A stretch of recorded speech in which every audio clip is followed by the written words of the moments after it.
कोण देणार? यांचे पैसे कोण देणार?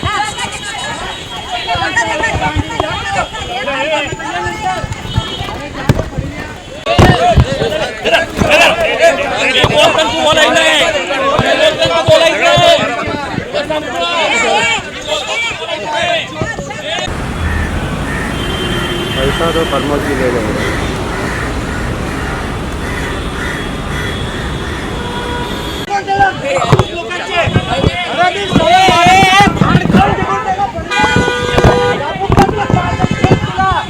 अरे जा, तुझा जे म्हणलं तिकडे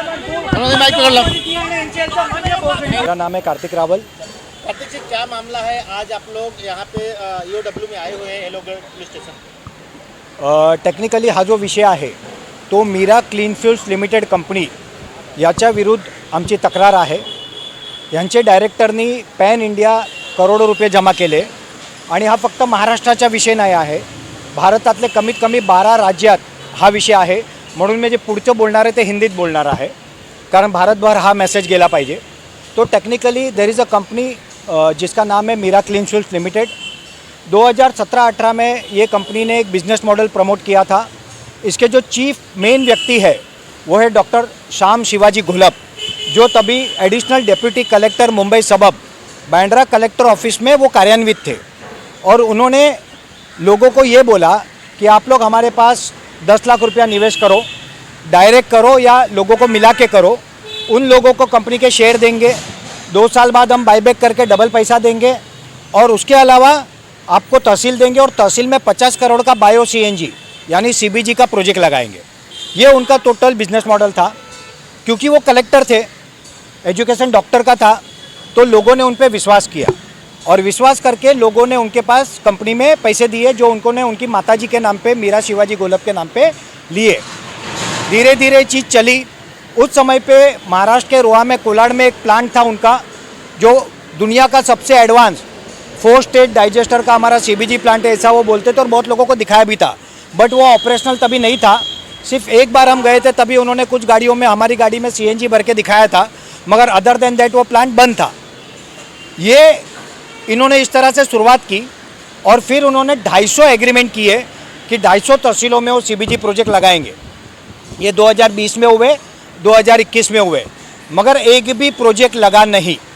और इसके बाद लोगों ने जब पूछना शुरू किया तो ये लोग और एक ऑप्शन लेके आए, बायोकोल प्रोजेक्ट, कि हम बायोकोल प्रोजेक्ट हर तहसील में लगाएंगे। अभी CBG को टाइम लग रहा है और उसके लिए पैसा हम देंगे। और इस तरह से उन्होंने लोगों को बोला कि हम मशीन देंगे और हम बाकी का काम करेंगे और आप लोग भी कुछ करो। तो 150 लोगों ने ज़मीनें ली, CNG के लिए भी 150 लोगों ने ली, NA कराया, भाड़े दिए, परमिशंस ली। कुछ प्रोजेक्ट के नाम के लिए काम चालू है, बट वो टेक्निकली इनका कहना था कि इनके पास हज़ारों करोड़ का इंटरनेशनल फ़ंड है। और ये फ़ंड के आधार पे उन्होंने एक सबूत भी दिया था। इन्होंने 2020 में 19-20 में पल्स एग्रो कॉरपोरेशन लिमिटेड का 26,222 करोड़ का बीड किया था, जो सेबी के पोर्टल में था। तो हमको लगा एक कलेक्टर है, इतना बड़ा पैसा है तो ये तो सबका अच्छा करेगा, मगर ये कोई पैसे थे नहीं। ये एक प्रकार से इनकी स्ट्रेटजी थी कि लोग इनके पास आए और लोग इनको पैसे दे। ऐसा सुनने में आता है कि एक कंपनी है जिसका नाम है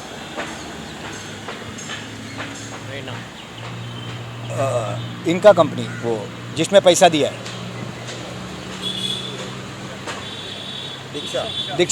दीक्षा प्रोकॉन प्राइवेट लिमिटेड कंपनी में इन्होंने 50-60 करोड़ डाल के वो पैसे भी शायद, हमको ऐसा मानना है, विदेश में भेज दिए या फिर हवाला किया हुआ है।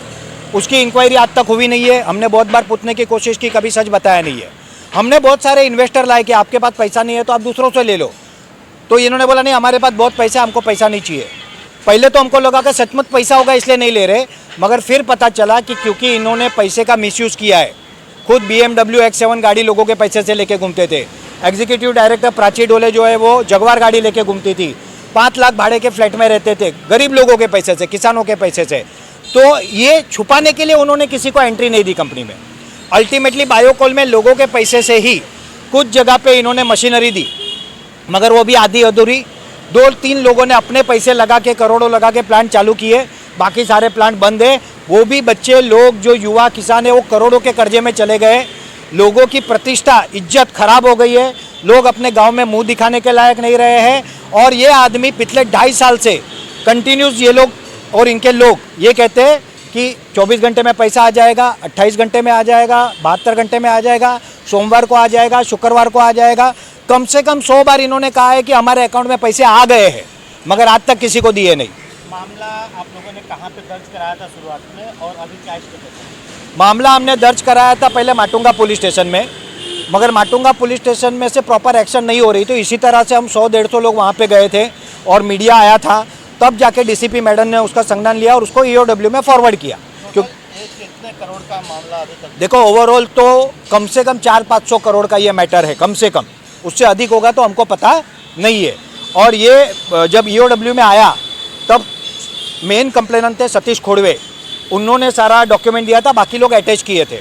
मगर जब अप्रूवल आया पहली बार, जो 1-1.5 महीना लगा, तो सतीश खोड़वे को इन्होंने मैनेज किया पैसा दिखा के, तो वो पीछे हट गए और वो आज कंपनी के समर्थन में बातें कर रहे हैं कि हम कंपनी के साथ है, कंपनी अच्छी है, ये है वो है, जबकि वो अपने पैसे निकाल चुके हैं। दूसरा, उसके बाद जगदीश पाइगन सर ने, हमने सबने कंप्लेन की, ऐसा नहीं कि किसी एक की है, और उसके बाद में फिर अप्रूवल आया, फिर माटुंगा पुलिस स्टेशन में ईओडब्ल्यू MPID के अंतर्गत FIR हुई 9 सितंबर को। तो तक कितने लोग शिकायत करता है?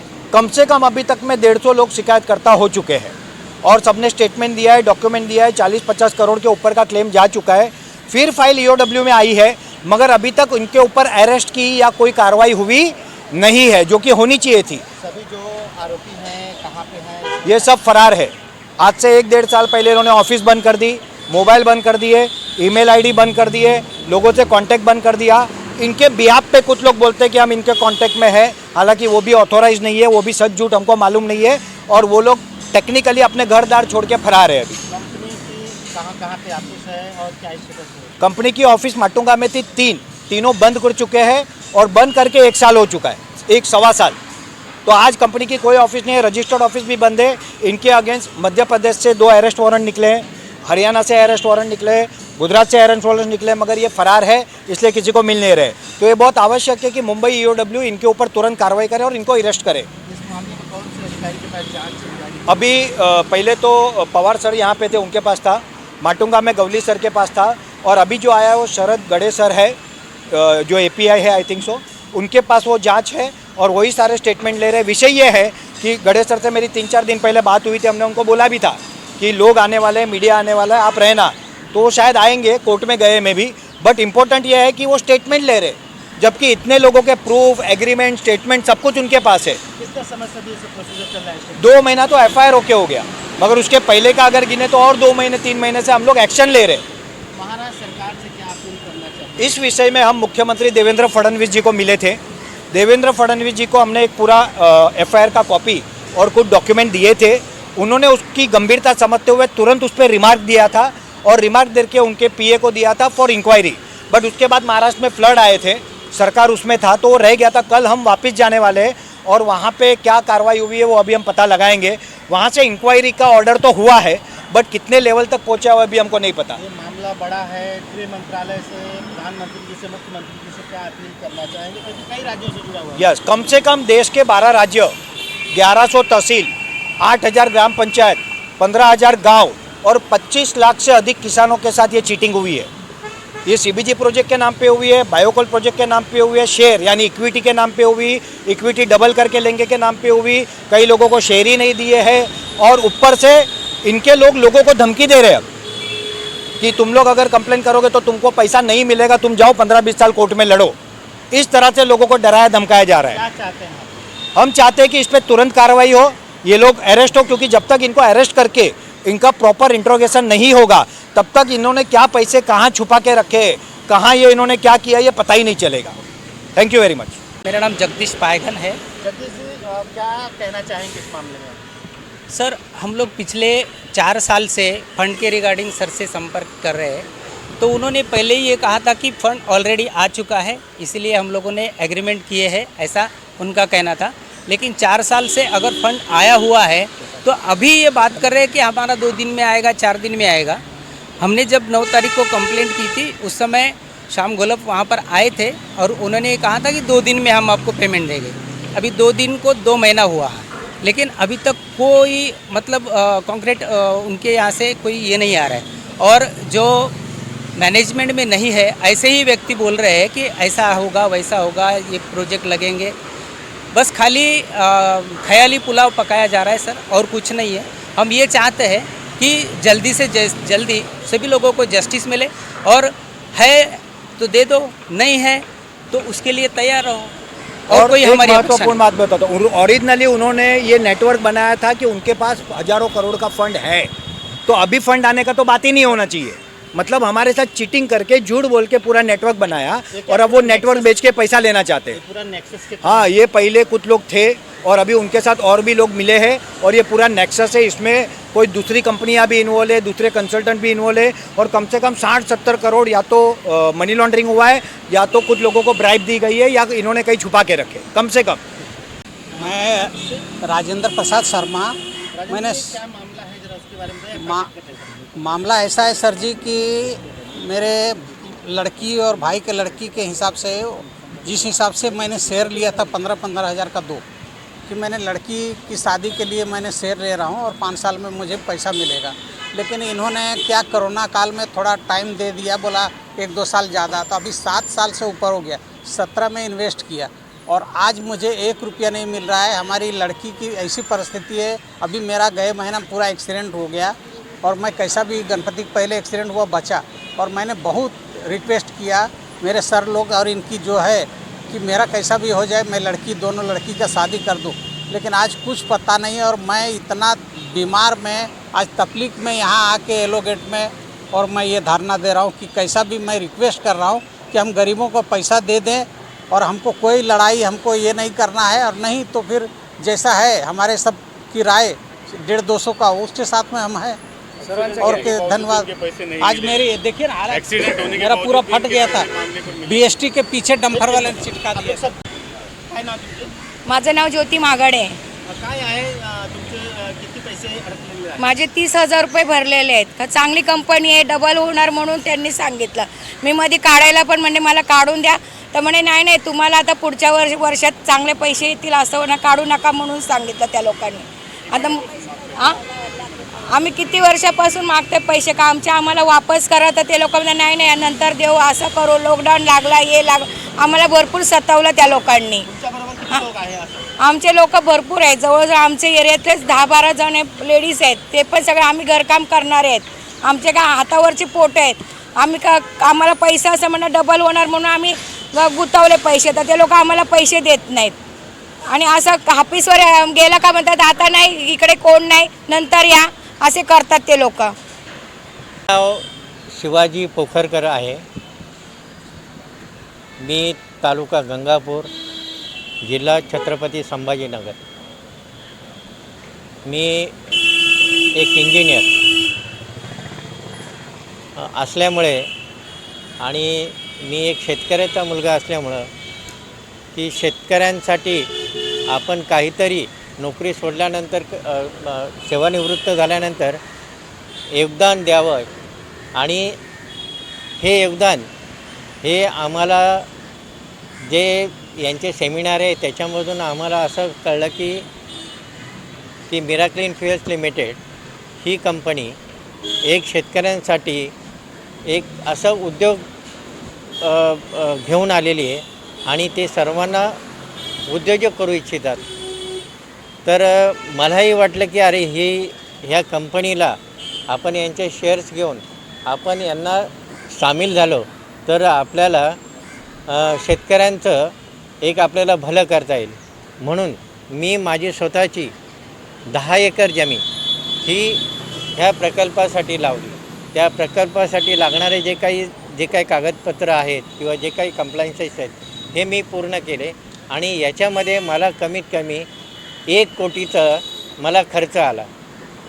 पण नंतर हळूहळू मला समजायला लागलं, मला एक औद्योगिक अनुभव असल्यामुळे की कंपनी आपण एवढं कॉर्पोरेटला काम करतो, पण अशा पद्धतीने कधी कंपनी चालू शकत नाही आहे. मी अशा पद्धतीने जे काही चाललेलं आहे, मी माझ्या तालुक्यामधून माझे जे ग्राम उद्योजक म्हणून त्यांचं जे काही एक पॅटर्न होता, तर असे 40 लोक मी जमा केले होते, आणि माझे स्वतःचे एक 10 लाख रुपये मी टाकले होते त्याच्यामध्ये.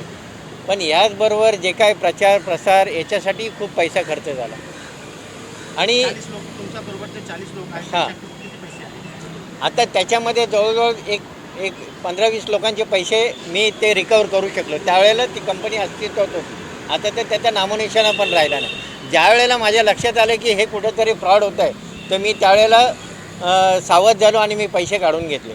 आता काय आताची जी काय माझी लोक जे आहेत आजही की जे विश्वासाने जे लोकांनी पैसे भरले ते अजूनही त्या अपेक्षेने बघतात की आमचे पण पैसे या पद्धतीने काढू.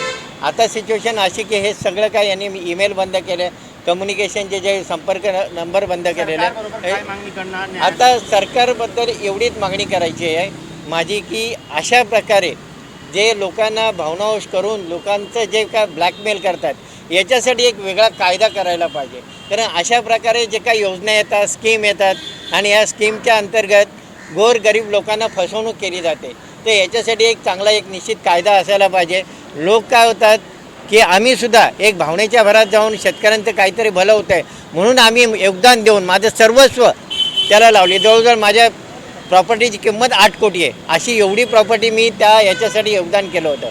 पण हे लक्षात आल्यानंतर लवकर सावध झाल्यानंतर मी माघार जरी घेतली पण लोकांचे पैसे देण्यासाठी मला माझी स्वतःची 2 एकर जमीन विकून लोकांचे पैसे द्यावे लागले. म्हणजे अशा पद्धतीने जी काही लोकांची फसवणूक होती याला कुठला तरी एक चांगला एक कॉन्क्रीट कायदा झाला पाहिजे ही माझी सरकारला नम्र विनंती आहे. धन्यवाद. मैं सतीश बाबूराव खोड़वे। सतीश जी क्या कहना है इस बारे में आपका? मीरा क्लीन फ्यूल्स लिमिटेड ये मुंबई स्थित एक कंपनी है और क्लीन फ्यूल्स प्रोडक्शन में काम कर रही है। इस कंपनी के जो सर्वा है MD CEO doctor Shyam Shivaji Gholap sir है, इनके नेतृत्व में ये कंपनी काम कर रही है। भारत भर में 1100 तहसील में ये काम चल रहा है, बहुत अच्छी तरह से काम चल रहा है। जिस तरह से आरोप लग रहा है कि 100-150 से ज़्यादा लोगों का फ्रॉड किया, पैसे भी नहीं दे रहे। हाँ, ये इसके बारे में मैं बात करना चाहता हूँ।